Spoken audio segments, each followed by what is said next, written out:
जय हिंद दोस्तों, हमारे यूट्यूब चैनल पर आपका स्वागत है। आज हम अगला प्रीवियस ईयर पेपर लेकर आए हैं। इसके पहले हमने कई पेपर करवा दिया है, जिसका लिंक हम डिस्क्रिप्शन बॉक्स में दे देंगे, आप लोग वहां से देख लीजिएगा। चलिए टाइम ना गंवाते हुए क्वेश्चन में आगे बढ़ते हैं। यदि आप हमारे चैनल पर पहली बार विजिट कर रहे हैं तो चैनल को लाइक शेयर और सब्सक्राइब कर लीजिए। चलिए क्वेश्चन में चलते हैं। देखिए यहाँ से हमारा पहला क्वेश्चन दिया गया है, निम्नलिखित में से कौन सा जीवाणु जनित रोग है। जीवाणु मतलब बैक्टीरिया से होने वाला, इसमें से कौन सा रोग है ये बताना है। देखिए इसमें जो डिप्थीरिया है, ये डिप्थीरिया ये जीवाणु जनित रोग है। ठीक है, सही आंसर हो जाएगा ऑप्शन नंबर 4। आगे देखते हैं अगला। देखिए निम्नलिखित में से कौन सुपर कंप्यूटर नहीं है। इसमें से बताना कौन सा सुपर कंप्यूटर नहीं है। देखिए ए का दिया गया है, पीडीए, परम और क्रे3। इसमें जो पीडीए है ये सुपर कंप्यूटर की श्रेणी में नहीं आता है। ठीक है, चलिए आगे देखते हैं। साधारण पदार्थों से स्वयं भोजन बनाने वाले जीवों को क्या कहा जाता है।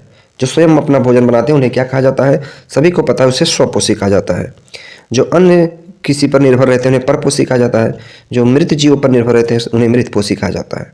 ठीक है, तो इसमें ऑप्शन नंबर 3 सही हो जाएगा। आगे बढ़ते हैं क्वेश्चन में। यहाँ से देखिए, उस संख्या की पहचान करें जो निम्नलिखित श्रेणी में नहीं आता। देखिए यहाँ से श्रेणियाँ 4 दी गई हैं, इसमें से कोई एक ऐसा है जो कि उस श्रेणी में नहीं है। अगर यहाँ से बात की जाए, देखिए पहला वाला और आखिरी वाला 3 और 4 का गुणा कराएंगे तो बीच वाली संख्या 12 मिल जा रही है। ऐसे यहाँ से 9 से 8 में गुणा कराएंगे तो बीच वाली संख्या 72 है, 9 8 72 हो गया। यहाँ से देखिए 6 और 5 है, 6 पंचे 30, बीच वाली संख्या 30 है, मिल गया। और यहाँ से देखिए 2 और 5 है, 2 पंचे 10 होना चाहिए, लेकिन यहाँ 0 1 है। ठीक है, 10 होना चाहिए, तो इसमें से कौन सा श्रेणी से संबंधित नहीं है, 2015। ऑप्शन नंबर 4 है 2015। ठीक है, चलिए क्वेश्चन में आगे बढ़ते हैं। लाल बाल पाल नाम से प्रसिद्ध स्वतंत्रता सेनानी क्रमशः किन भारतीय राज्यों से संबंधित थे। देखिए ये जो लाल बाल पाल कौन थे, कहाँ से संबंधित थे, पंजाब, महाराष्ट्र और बंगाल। मतलब जो लाल थे पंजाब से थे, बाल थे महाराष्ट्र थे, और पाल जो थे ये बंगाल से थे। देखिए पाल जिसे बिपिन चंद्र पाल कहते हैं। ठीक है, बाल मतलब बाल गंगाधर तिलक। चलिए आगे बढ़ते हैं क्वेश्चन में। उस संख्या का चयन करें जो निम्नलिखित श्रेणी में प्रश्न चिन्ह के स्थान पर आ सकती है।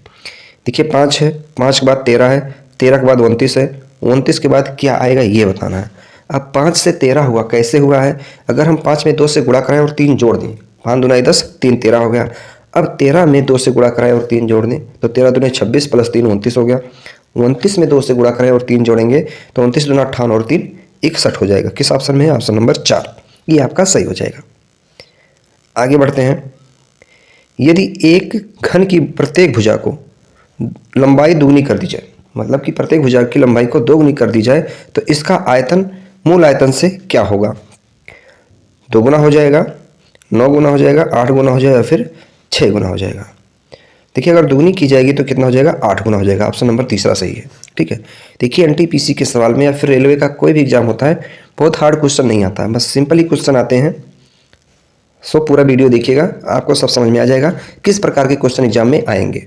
ये पहले इसके जो पेपर हुआ था उसी से पेपर लिया गया है। चलिए आगे बढ़ते हैं। देखिए रूट में दिया गया है 14 28 84 का मान ज्ञात करना है। कैसे निकालते हैं इसको, देखिए पहले तो क्या करेंगे, हमें रूट में दिया गया मतलब यहाँ पर 2 है। ठीक है, यहाँ पर 2 है तो रूट में दिया गया तो पहले दाहिने साइड से हम 2 अंक अलग कर लेंगे, बाकी बचता कितना 1428। अब 1428 किसका वर्ग करें, जो 1428 के पास में हो। तो यहाँ से अगर हम जब 38 का वर्ग करेंगे तो 1444 आ रहा है, अगर 37 का करते हैं तो 1369 आ रहा है। अब 1428 के पास में कौन सा है, 1369 है या फिर 1444 है। यहाँ हम देख रहे हैं 1444 जो है यही 1428 के करीब में है। अब किसका 38 का वर्ग करने पर हुआ है, तो 38 को हम एक 0 और बढ़ा लेंगे, 380 हो जाएगा। अब देखेंगे जो 1444 है 1428 से कम है या ज़्यादा है। ये जो 1428 है यह कम है, इसलिए 380 से कम होगा जिसका भी वर्ग होगा। अब 380 से 4 कम हो सकता है, 379 हो सकता है, 378, 377 या फिर 376 हो सकता है। अब इन चारों में से कौन सा होगा ये जानने के लिए जो 379 दिया है, लास्ट वाली संख्या 9 है, 9 का वर्ग करेंगे, क्या हमको 4 चाहिए, 4 मिल रहा है नहीं मिल रहा है, क्योंकि इसमें देखिए 84 दिया गया है लास्ट में। 378 में 8 लास्ट में आ रहा है, 8 का वर्ग करेंगे तो 8 64, देखिए 4 मिल जा रहा है, तो इसलिए 378 का ये वर्ग होगा। तो इसमें कौन सा आपका ऑप्शन सी हो जाएगा? ऑप्शन नंबर तीसरा। ठीक है, ऑप्शन नंबर तीसरा सही हो जाएगा, 378। चलिए आगे बढ़ते हैं। मुंडक उपनिषद किससे संबंधित है? सामवेद, अथर्ववेद, यजुर्वेद, ऋग्वेद। जो अथर्ववेद है इसी से संबंधित है मुंडक उपनिषद। ठीक है, वेद से क्वेश्चन जरूर आता है, आप लोग पढ़ लीजिएगा। चलिए आगे देखते हैं। कौन सा विटामिन हमारी आँखों और त्वचा को स्वस्थ रखता है? Vitamin D, vitamin A, vitamin B और विटामिन ई। जो विटामिन ए है यही हमारी आँखों और त्वचा को स्वस्थ रखता है। चलिए आगे बढ़ते हैं। केंद्र सरकार की आयुष्मान भारत योजना किससे संबंधित है? ठीक है, देखते हैं। शिक्षा, कृषि, ऊर्जा और स्वास्थ्य। जो आयुष्मान भारत है ये स्वास्थ्य से संबंधित है। नेक्स्ट क्वेश्चन देखते हैं, आगे बढ़ते हैं। देखिए कुछ देश दिए गए हैं, कह रहा है देशों के इनमें से किस युग में 2 पक्षीय प्रणाली है? चीन और दक्षिण कोरिया, श्रीलंका और भूटान, भारत और पाकिस्तान, संयुक्त राज्य अमेरिका और यूनाइटेड किंगडम। ये जो है यही 2 पक्षीय प्रणाली है। ऑप्शन नंबर चौथा सही हो जाएगा। आगे देखिए हाँ, आधुनिक भारत से क्वेश्चन आया है। भारत में देसी भाषा प्रेस अधिनियम किसने पेश किया था? Lord Ripon, Lord Dalhousie, Lord Lytton और लॉर्ड विलिंगटन। जो ये प्रेस अधिनियम था ये लॉर्ड लिटन ने पेश किया था। आगे देखते हैं। चलिए इसमें से बताना आपको कौन से बिस्मटेक सदस्य देश चीन की बेस्ट एंड रोड इनिशिएटिव में भाग नहीं ले रहे हैं? देखिए उस टाइम का क्वेश्चन दिया गया था, उस टाइम पे भारत और भूटान जो थे ये भाग नहीं ले रहे थे बिम्स्टेक में। नेक्स्ट देखिए 15 अगस्त 1947, सभी को याद होगा 1947 को हमारा देश आज़ाद हुआ था।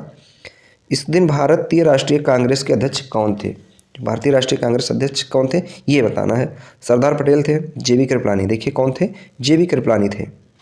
भारत जिस दिन आज़ाद हुआ था उस टाइम पे जो कांग्रेस के अध्यक्ष थे वो JB कृपलानी थे। आगे बढ़ते हैं।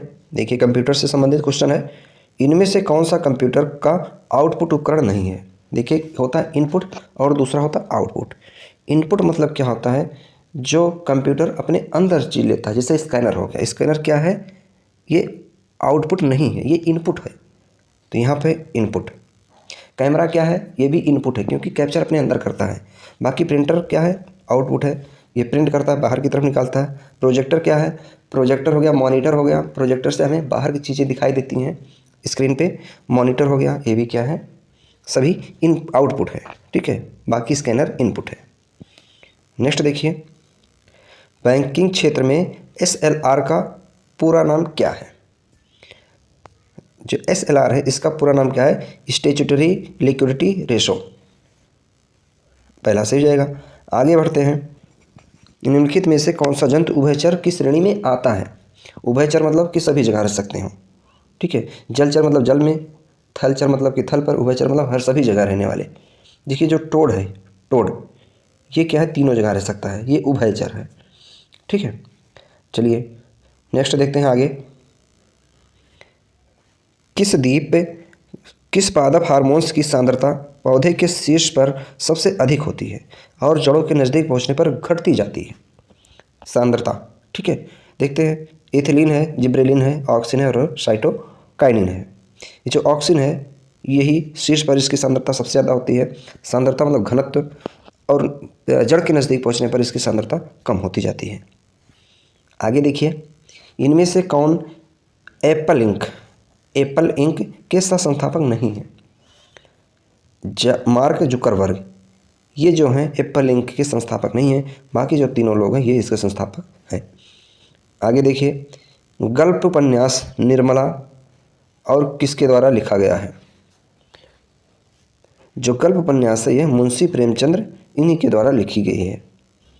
नेक्स्ट देखिए यहाँ दिया 3.5 इंच फ्लॉपी डिस्क की संग्रहण क्षमता कितनी होती है? मतलब उसके अंदर कितना डाटा संग्रहण हो सकता आ सकता है।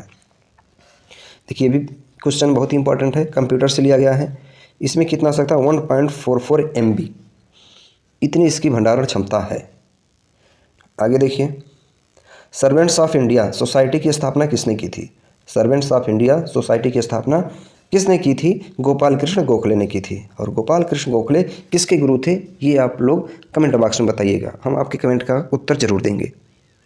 चलिए आगे देखिए, अगला क्वेश्चन दिया गया है, पर्यावरणीय दुर्घटनाओं और उनके स्थलों के संदर्भ में इनमें से कौन सा सही नहीं है? तो जो ऑप्शन नंबर चौथा है, 3 Mile Island nuclear disaster Tokyo, ये इसके बारे में सही नहीं दिया गया है। अगला देखिए, फॉरबिडन सिटी, फॉरबिडन सिटी कहाँ पर स्थित है ये बताना है। जो फॉरबिडन सिटी है ये चाइना में स्थित है। अगला देखिए, भारत में स्थित सक्रिय ज्वालामुखी का नाम बताना है, क्या है? वैरन द्वीप। जो वैरन द्वीप है यही भारत में स्थित सक्रिय ज्वालामुखी का नाम है, जी ध्यान रखिएगा। अगला देखिए, पश्चिमी घाट और पूर्वी घाट की पहाड़ियाँ मिलते हैं, कहाँ मिलते हैं? नीलगिरी में मिलते हैं। ऑप्शन नंबर दूसरा है, नीलगिरी में दोनों मिलती हैं आपस में। अगला देखिए, मैथ का क्वेश्चन है जो कि टेक्नोमेंट्री से आया है, मोस्ट इंपॉर्टेंट क्वेश्चन है। साइन 60 और कास 60 अंश का मान बताना है, वो भी मल्टीप्लाई में है। तो साइन 60 अंश की वैल्यू पता है कितनी होती है? √3/2 होती है, और इंटू कास 60 अंश का मान 1/2 होता है। अब गुणा करा लेंगे, √3 का 1 में कराएंगे तो √3, और बटे में बटे का गुणा हो जाएगा, 2 का 2 में कराएंगे 4, तो √3/4 इस क्वेश्चन का आंसर हो जाएगा। ऑप्शन नंबर तीसरा सही है। अगला देखिए, यहाँ से आपको बताना कुल कितनी सीधी रेखाएं हैं इस चित्र में, ठीक है। चलिए देखते हैं, अगर यहाँ से देखी जाए तो 1 2 3 4, 4 तो ऐसे हो गए।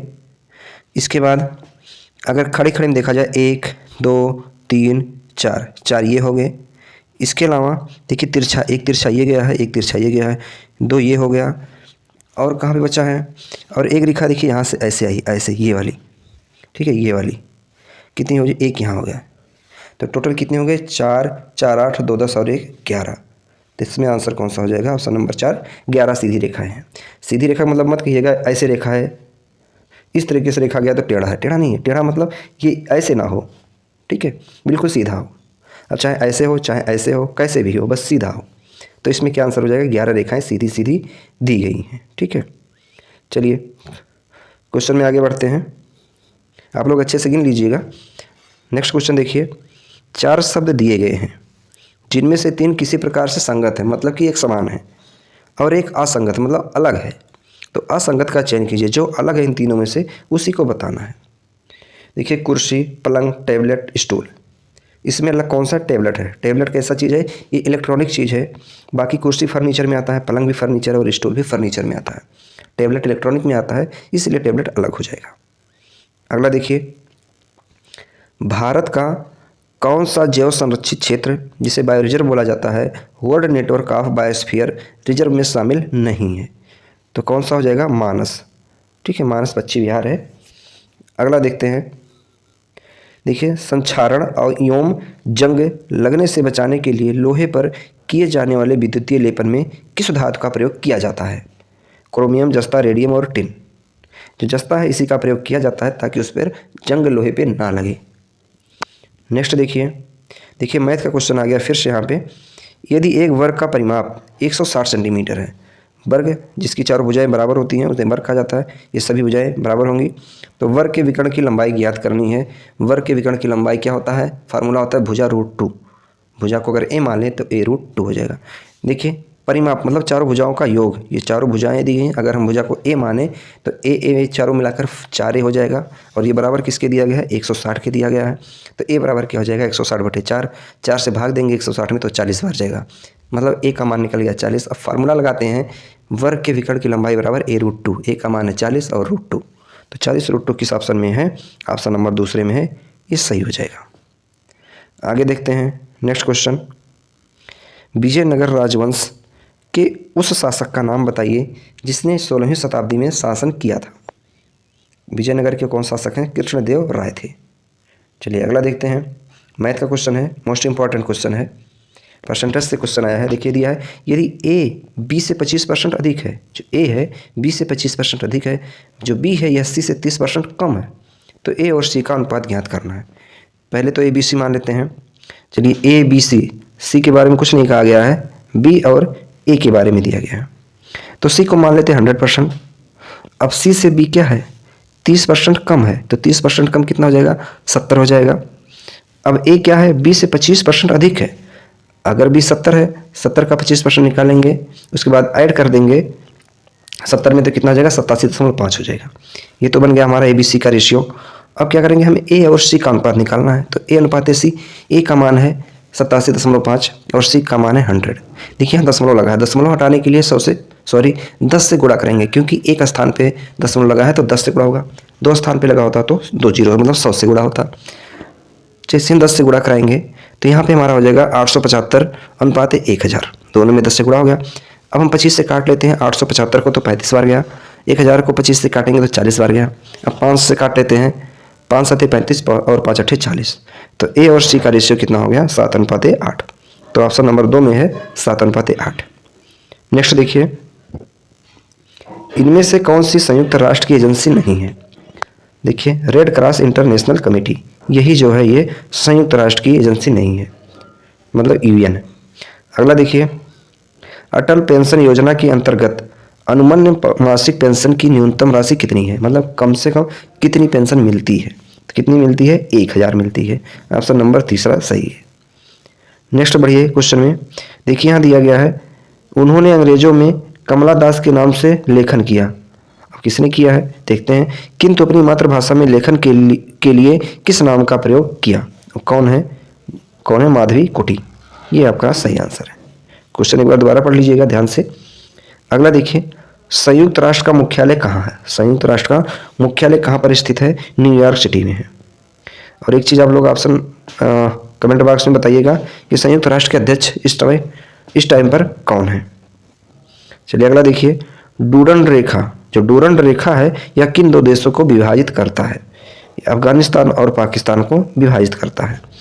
ठीक है, अगला देखिए, यहाँ खाली स्थान यहीं पे बताना है कि किनमें से कमी लाने के लिए भारत और फ्रांस ने मोबिलाइज योर सिटी, ये MOIC जिसका शॉर्ट फॉर्म है, के कार्यान्वयन अनुबंध पर हस्ताक्षर किए हैं। क्या है वो, ग्रीन गैस हाउस का उत्सर्जन है, GGH। अगला देखिए मैथ का क्वेश्चन है, ये बहुत ही बार क्वेश्चन पूछा जाता है ये क्वेश्चन। ठीक है, तो इसको हम सॉल्व करेंगे। दिया है x + 1/x बराबर 2 cos थीटा, तो x² + 1/x² का मान ज्ञात कीजिए। देखिए फार्मूला होता है, बहुत ईजी फार्मूला है, सिर्फ ट्रिक द्वारा इसको आप हल कर सकते हैं। अगर कहीं मान लेते हैं x + 1/x बराबर a दिया है, तो x² + 1/x² का मान निकालना होगा। तो क्या करेंगे, जो a दिया है, a की जगह 2 cos थीटा दिया है, इसका स्क्वायर -2 घटा लेंगे। चलिए हल करते हैं।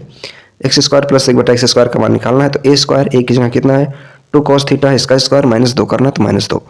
इसको तोड़ लेंगे, देखिए 2 का स्क्वायर करेंगे तो 4 cos² थीटा हो जाएगा -2। देखिए दोनों में यहाँ 4 है और यहाँ 2 है, तो 2 कॉमन कर लेंगे। जब 2 कॉमन करेंगे तो क्या बचेगा, यहाँ 2 cos² थीटा -2 तो कॉमन चला गया, बच गया 1। फिर 2 तो बाहर ही है, यहाँ 2 cos² थीटा है। ठीक है, cos² थीटा बराबर क्या होता है, देखिए 2 cos² थीटा, मतलब 2 बार cos² है, तो हमने 2 बार अलग अलग लिख लिया, cos² थीटा + cos² थीटा -1। अब यहाँ से देखिए cos² थीटा - sin² थीटा हो जाएगा। ये फार्मूला बनता है cos² थीटा -1 बराबर होता है -sin² थीटा।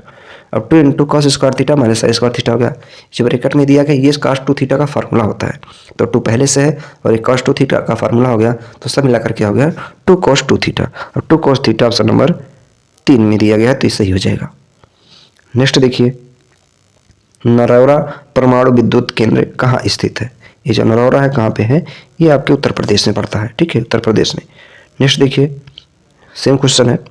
अगला देखिए, स्वतंत्र भारत की संविधान सभा के प्रथम अध्यक्ष कौन थे। देखिए इतना इंपॉर्टेंट क्वेश्चन है ये, बार बार लगभग संविधान से क्वेश्चन 2 से 3 क्वेश्चन आ ही जाता है। तो स्वतंत्र भारत की संविधान सभा के प्रथम अध्यक्ष डॉक्टर राजेंद्र प्रसाद थे। ठीक है, आगे देखते हैं, भारत के 46वें मुख्य न्यायाधीश कौन थे। भारत के जो 46वें मुख्य न्यायाधीश थे वो न्यायमूर्ति रंजन गोगोई थे। आपको बताना है अभी हाल ही में 51वें मुख्य न्यायाधीश बने हैं, कौन बने हैं ये आपको बताना है। चलिए बस आज का क्वेश्चन इतना ही। वीडियो अच्छा लगा हो तो हमारे चैनल को लाइक और शेयर करें, साथ में सब्सक्राइब भी करें। जय हिंद।